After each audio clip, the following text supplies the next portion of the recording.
Have you ever faked in sick to school or maybe you're just a bum like me and you stay at home every day? Then you might already be familiar with the wonderful world of daytime television. I think the most prominent of daytime television are those Maury and Maury clones where it's just a bunch of trailer trash getting into fights. It gets pretty ridiculous sometimes. Granted, most of it's probably scripted, cause, I mean, come on. These sort of shows have their moments, but I'm pretty sure prolonged exposure is just detrimental to your nervous system.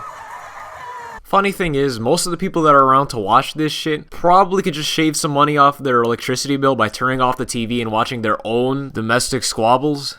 And I'm hard pressed to say that this appeals to the lowest common denominator because you can't divide by zero.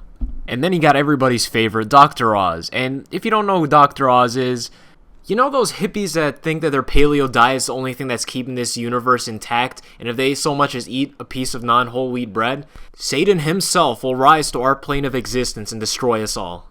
Now get that guy and multiply him by 10. That's Dr. Oz. And look, if Dr. Oz was just another one of those hippies trying to give you their voodoo health bullshit, it wouldn't be that big of a deal. But there's clearly some ulterior motive here. And here's the thing, you can't really call Dr. Oz a snake oil salesman. He's more like a snake salesman. And not as in he's a salesman that sells snakes. He's a salesman that's also a snake and sells his oil.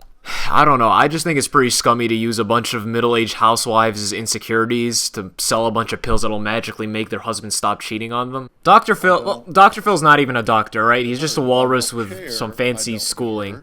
His show's not terrible, I guess. Catch me outside. I take it back. I take it all back. I can't even have this one thing.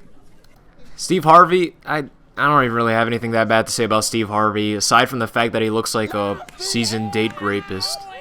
People want to call out Steve Harvey for messing up the Miss Universe pageant or some shit, but let's be honest, more people watch him fuck that up than this thing's entire history.